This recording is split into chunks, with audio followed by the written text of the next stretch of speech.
Howdy! Welcome to the Whiskey Butler. I am your host, Wesley Butler, here to share a little whiskey wisdom. As you can see, I have some friends with me here today because we've got whiskey here, we've got baseball paraphernalia, and we're actually not going to talk about a new whiskey today. This is sort of our behind-the-scenes baseball episode. We're just going to talk about baseball. So I hope you guys are okay with that. We still got some whiskey here. We got the Abner Double Day American whiskey from the Cooperstown Distillery. We got the Beanball Bourbon whiskey from the Cooperstown Distillery. But more importantly, we got Josh in the house. We got Amy in the house. And we got Clark in the house. What? And we're just going to talk about a little baseball, okay? So my first thing for everyone here, right, the reason we're doing this is because fans are allowed to go to the games this year. So we're all excited. We're trying to figure out, which games we can get tickets to and so on and so forth. But my first question for everyone here is, what did you miss about going to games last year? What did you miss about going to games last year, buddy? President's race. The President's race. The President's race. Who's your favorite president? George. You got to look up, buddy. You got George? Okay. But last year, when we couldn't go to the President's races, what other races did you find out that you liked? Sausages. The sausage races Are fun. from the choice. Milwaukee Brewers? Yes. Yeah. How many sausages are there? 5. And who was always winning the race? Polish. The Polish sausage was always winning the race. Yes.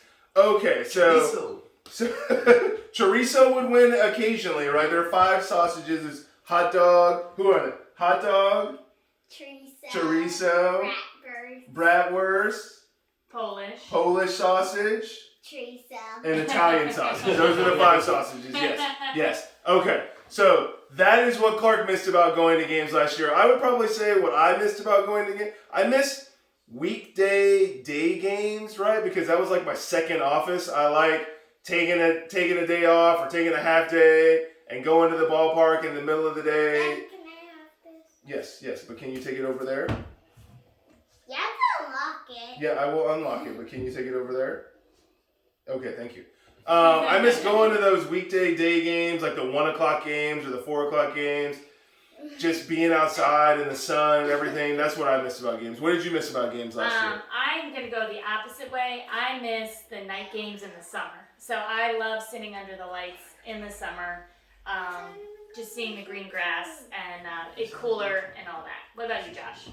I miss the ritual of going to the games. We live within walking distance of the park, so we would come home from work, change our clothes, grab a bite to eat, maybe go get something to eat, and then go to the ballpark. It was essentially like our habits that I missed, and when we weren't doing that over the summer, it just felt like, our lives were empty, especially after a 2019 World Series win.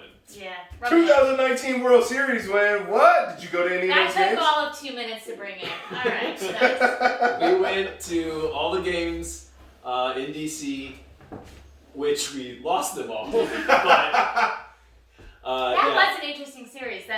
The only series that every game was Away won team, on the by the road road team. Yeah. It was really crushing because I've been waiting my entire life to go to a World Series game, which I did get to go to. I got to go to 2 of those games, and then we lost every single one of them. Freaking Zach Greinke. He's clutch. I know. He is clutch. It but doesn't matter whether you win at home or away. That's We won the whole series. We did win the whole series. I'll give you that. We did win the whole series. So, okay. So let's talk about, since we're talking about the World Series, let's talk about top 3 memorable moments ever at a baseball game. Okay. Who wants to go first? I'll go first. Okay, you can go first. So the two that spring to mind, although I can name 3. So in 2015, the Mets went to the World Series, and I got to go to the NLDS against the Dodgers, the game after Chase Utley took out Ruben Tejada, and we all booed him, and then we won. Heavily. And then going to the World Series and seeing Noah Syndergaard, that was the only game we won in the series. So I actually went to the only game they won. But New York City was jacked up that day, and it I was can imagine. really awesome to be a part of that whole experience and see them actually win a game. And then the other most memorable baseball moment for me was in college. I went to Kevin Millwood's no-hitter in Philly. My friends and I just said, let's go to a baseball game, before we all go home. And we're sitting there. It was against the Giants. We actually got there in the second inning, and the Phillies had already scored the one run. That was the only run they scored that day, so we missed the only run they scored that day by the time we got there. In the 8th inning, my friend Amy, her dad called and said, you're watching history. And she's like, no, I'm just at the Phillies game, Dad. And she got off the phone, and she's like, my dad said I'm watching history. I'm like, yeah, it's a no-hitter. I still give her crap about that to this day. She called her dad back. She's like, Amy told me what's going on. So to be able to I still have that ticket from that game because it was pretty awesome to see a no-hitter when I was in college. Cool. Even if it was the Phillies and not the Mets. It was cool to see. It was very cool to see. Mets only have, one no-hitter in team history? Yeah, and that's still And a little controversial. it was a questionable no-hitter at that. But yeah? we'll take it. Yeah. You'll take it. Johan Santana? Johan Santana. Johan And Santana. I wasn't even watching that game because I was chaperoning the 8th grade dance, so I missed it. So, yeah. All right. What about you, Josh?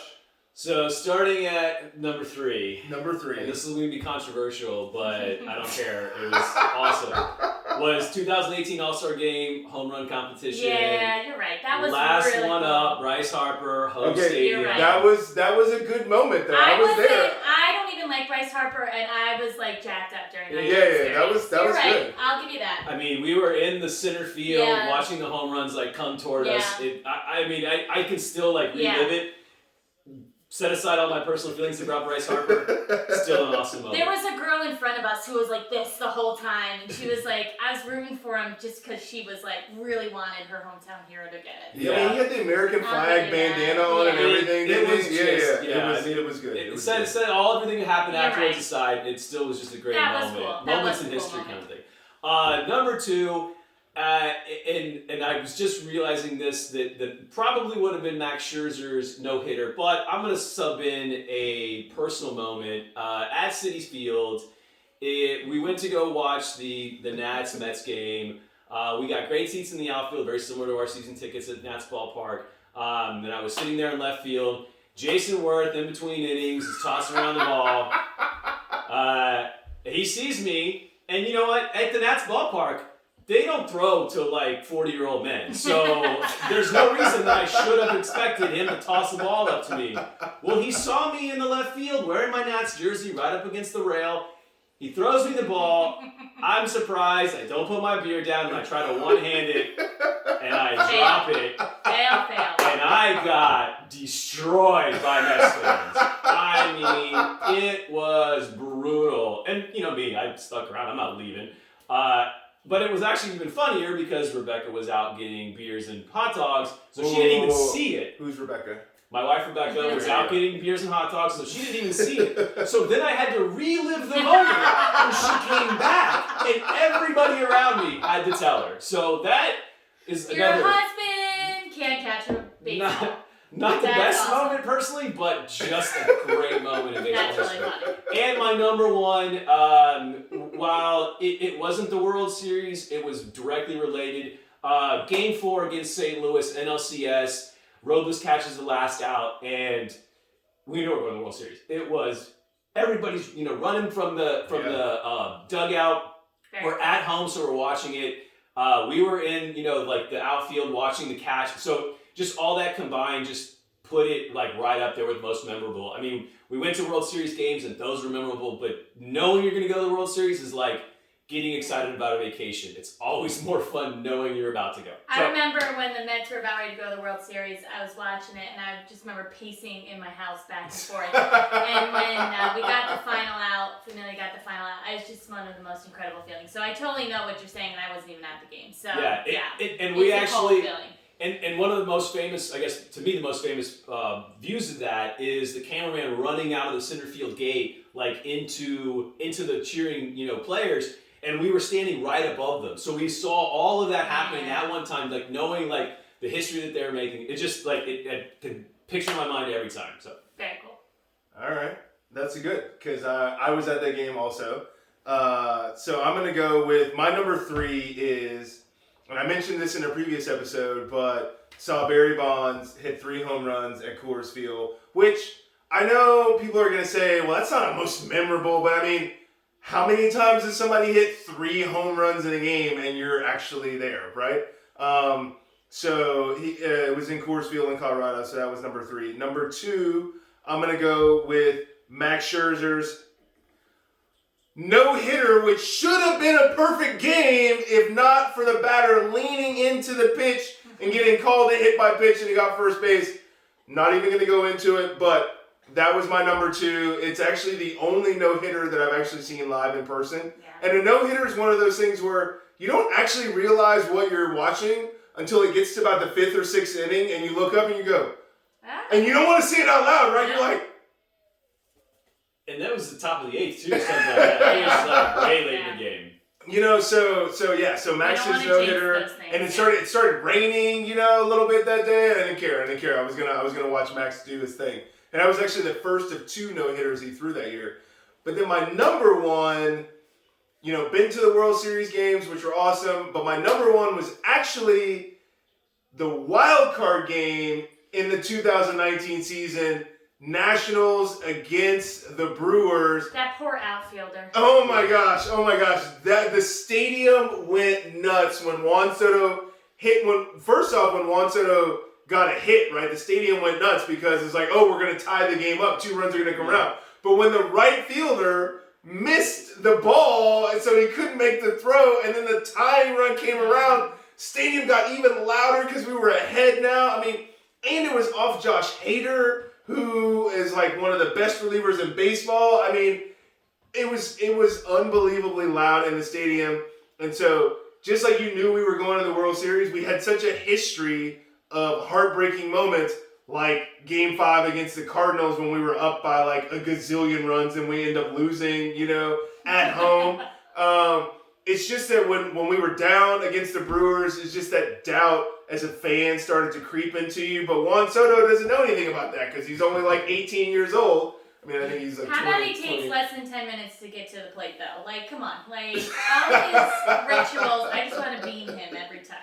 Yeah, but you know what? He came up big in that series. Yeah. So, yeah. I think he actually got tagged out on the way to second because he was cheering. He was cheering and like forgot that he actually needed to go get to base. But that's okay because we had the lead and all that was good. So, okay. So, let's get to Rebecca's question that she thought I was going to put on the list today, but that I didn't actually put on the list today. So, I'm a big movie guy, love movies, love going to the movies. It's actually, if you ask me what I missed about doing in normal life during the pandemic, going to the movie theater is my number 1 thing that I missed after going to the office, or before going to the office, actually.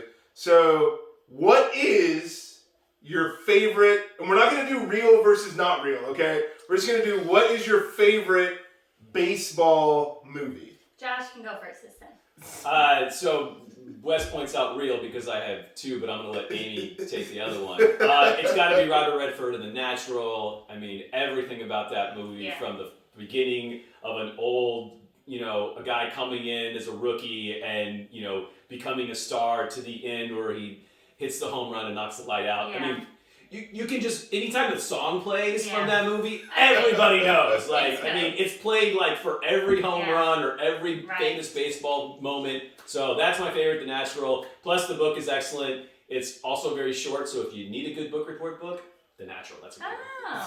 So we talked about this earlier, but now I'm going to throw in 2. Okay, right? You're going to throw in 2. So I actually love Major League. Who doesn't love Major League? I can quote every aspect of that movie. I feel like there's going to be some Major League quotes that end up in the comments, you know, in this video. Now that you say that, I also, like, when my students really irritate me, I throw in some Sandlot quotes, too. So, you know, you're killing me, Smalls. Yeah. And some of them get it, and some of them just look at me weird. So I love Major League. It's just a feel-good movie. I have a shirt of Joe Boo. When we went to Cleveland a few years ago, I don't buy many baseball shirts except for Met shirts, but I do have and Oakland Athletic ones that I did have Jose Canseco sign. And then I have a Jobu one from the Cleveland Indians. Because we went to that game, right? Yeah. Yeah. Yeah. So, and then, but I love Major League, but I'm also going to throw out, oh my gosh, it just went right out of my head. What was the other one I was going to say? I forget. Never mind. Okay. Major well, League.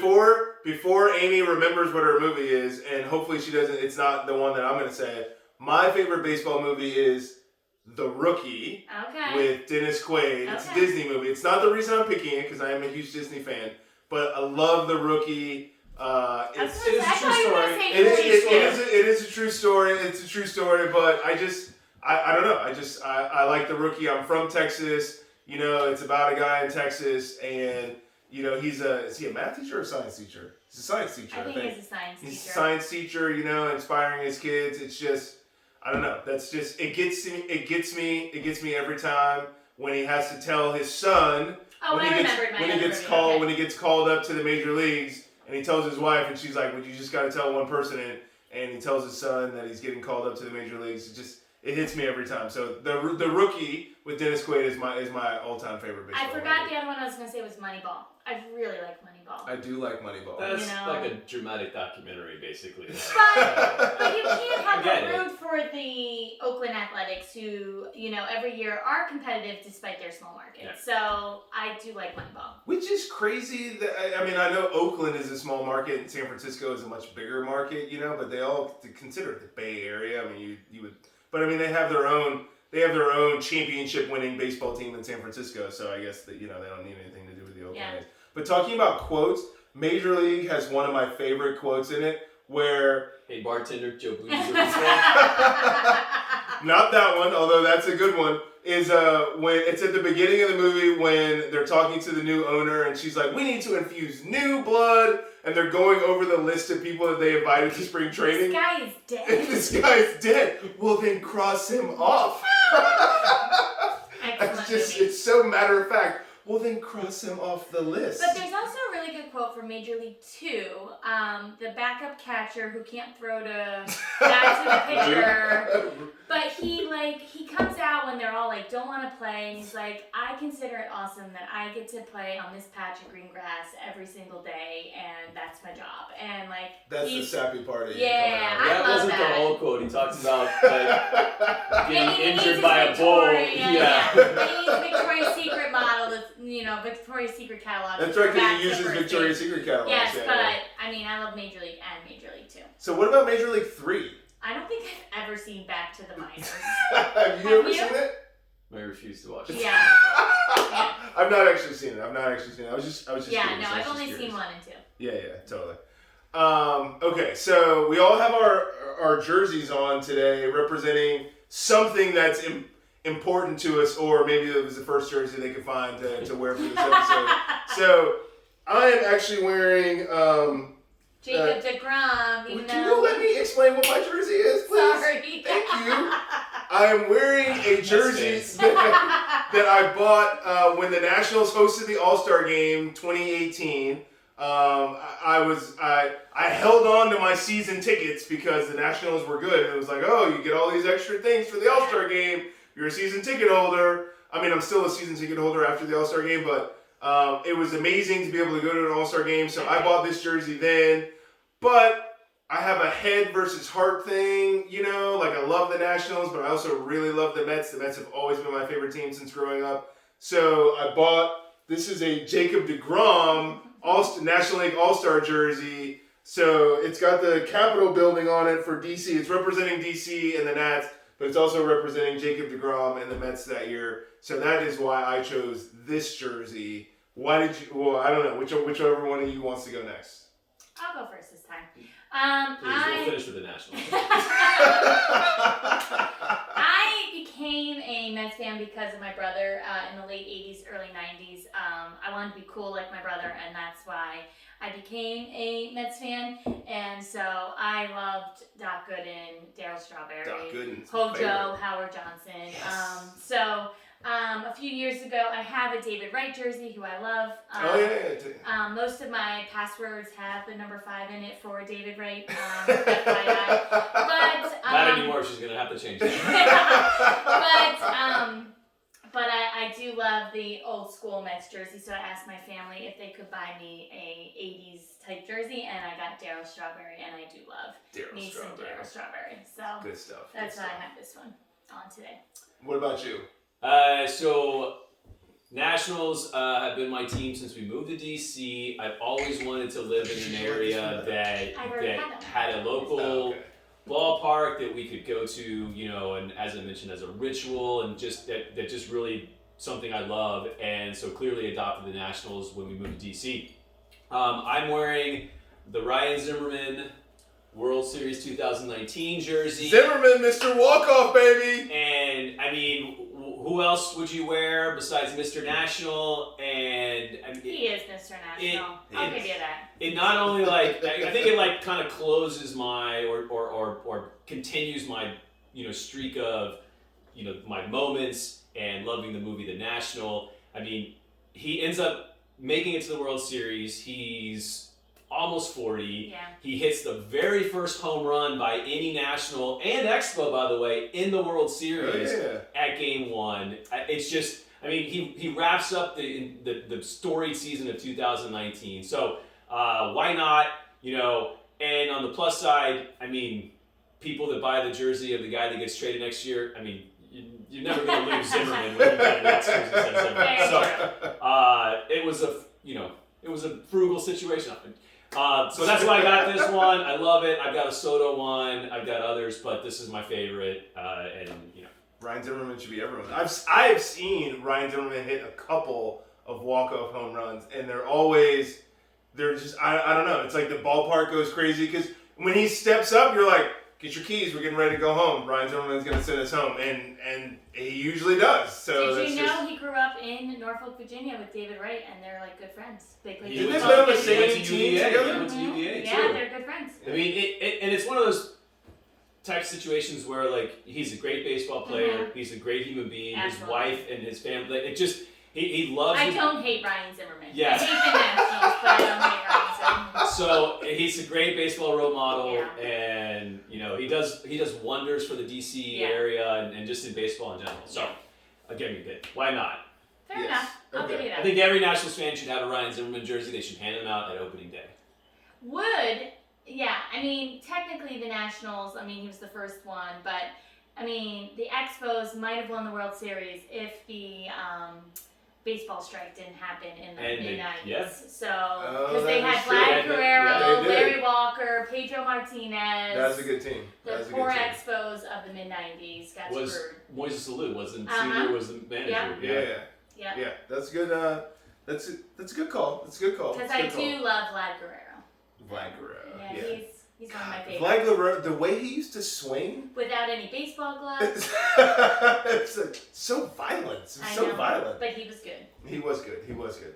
Okay, before we bore everyone out there with our stories of baseball, and before this episode runs on as long as the other episode that we just did runs on. Okay, last question, and it's going to seem very random, but last question is the best seats that you've ever had at a baseball game.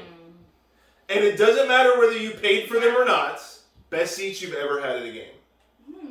So while you guys think of, do you know yours? All right, go ahead. So best seats, and it's not the best seats of the game, but best seat because we were in a suite, a box that we didn't pay for. Yeah. And Bryce Harper hits his first walk-off home run of his entire Nationals career. It just was right there. And it was the Nationals game, I even forget who they were playing, but it was a suite, and so like I said, it wasn't the best seat, but just in the suite, all the food and drink, and Bryce Harper hits a walk-off home run, in extra innings, by the way, too. So Sure. I don't know. I feel like for me, the best seat in my situation is the fact that I got in the stadium.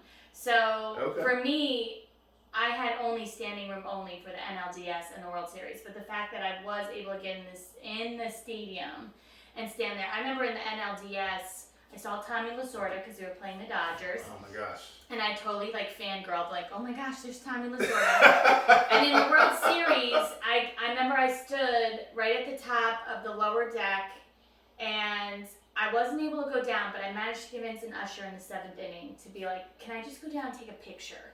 And then you just happened to stay. I know. I got down there, and like, I'm an honest person, so I came back. But one of my most favorite pictures I have is just a picture of the entire field during the World Series in 2015. But in the NLDS, I did ask a cop who was standing right in front of me if he could move sideways or move because I couldn't see home plate. And he actually was irritated with me, but I was like, dude, I'm here and I paid, like, and I'm short. Move out of the way. And guess what? He did. So I think some of my best seats are the fact that I was able to get in the series, in the game for some of these things. That's I do good. love a good sweet seat though. Oh yeah. Definitely sweet seats are the best. But I think my best seat, so I used to get some seats that I may not have had to pay for at Nats games. The team physician used to have some extra seats or whatever. We went to some games in those seats behind home plate. Those are good. We didn't get any free food or drink, but there was cushions in the seats. Yeah, you know, I that remember makes that all, one time. Makes all the difference. But I think the best seats I ever had, Chase Bank Field in Arizona. I was by myself. I was in Arizona for work, and I was going to Arizona, and I wanted to go to the baseball game. So I just had a cab drop me off at the stadium. I had no tickets to the game, and might have encroached upon an entrepreneurial young figure who was like, hey, I got these seats.